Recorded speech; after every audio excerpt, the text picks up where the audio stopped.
People say there are two things in life that you can't escape from: death and taxes. Well, I would like to add a third, and that's depression. Sooner or later in your life, you will feel miserable. And you will like it. Mr. Contest Chair, fellow Toastmasters, and all you currently happy people. Have you ever felt lost? So lost that even your guardian angel wasn't able to find you? So lost that your shadow called the police and said you are missing? Well, I did. My first occurrence with depression happened in my 11th grade, after 11 years of successful cheating tests at school. There I was, in my bench, photo reading the manual and fast typing the solution, when I was interrupted by this squeaky voice. "Oltean, you can stop now. That's enough. Next time you want to cheat, make sure that you use protection." What was she talking about? I went in front of the class and I looked at my bench. And there it was, the most horrifying hole my eyes have ever seen. And through it, I saw the manual, open and obvious as a bimbo at a Toastmasters meeting. I surrendered my paper and stormed out through the high school hallways, just like a girl looking for ice cream after a breakup. It was the spark that ignited my depression.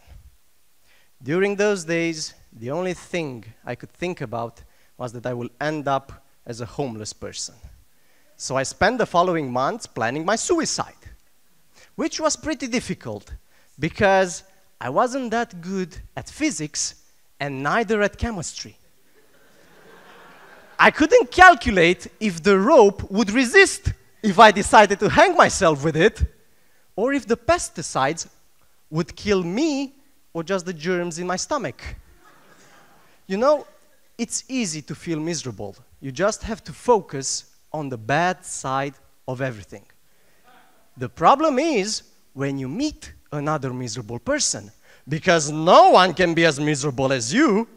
No one has bigger problems than yours.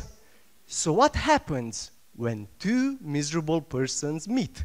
They share their sorrow, they confront it, and eventually they write a personal development book.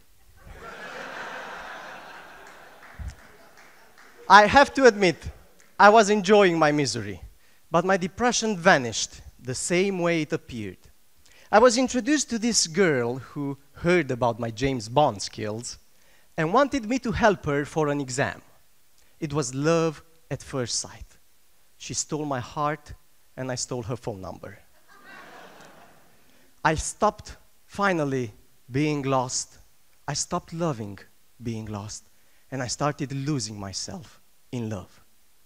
3 years later, I was a happy Toastmaster who just started a speaking career. Everything was going great, until one day, depression struck back. My girlfriend left me for my biggest client. I think she counted more hours with him than with me.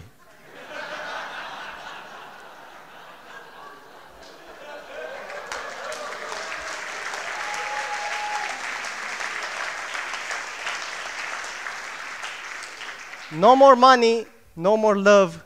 Agony was again the word of the day. This time I realized that maybe depression could be something useful, because it can be an antidote for public speaking anxiety. I mean, just imagine delivering a speech or going in front at table topics, feeling miserable. I don't care what I'm about to say. I don't care what you will think of me. I'm terrible anyway. You are not afraid anymore. Imagine a depressed accountant. John, you had 37 U's, 12 pauses, and 9 giggles. You can't be worse than that. Imagine a depressed timer. Maria, you had 7 minutes and spoke for 8 minutes and 30 seconds. Keep in mind that life won't give you those extra 90 seconds. When your time is up, you will stop speaking. Prepare for that. And that gave me the idea of creating a new club.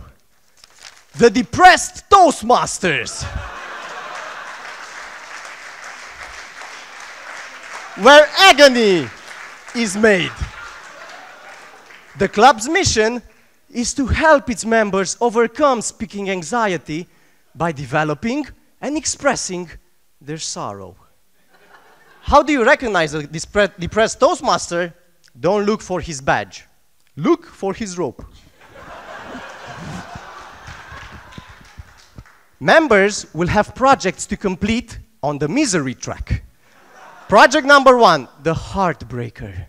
Tell us about...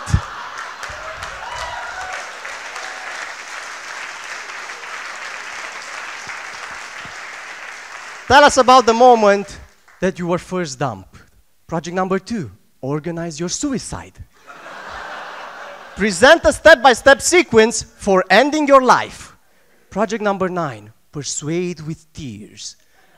Convince the audience that your pain is real.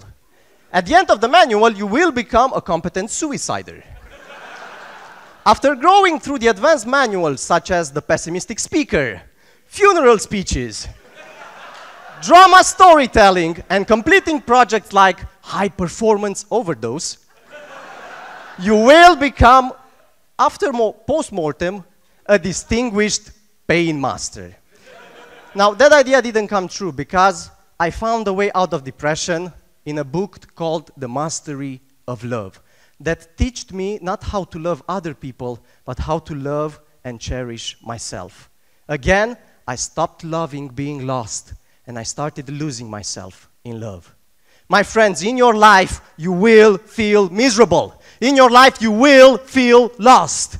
But if you look deep enough inside yourselves, you will find the answer.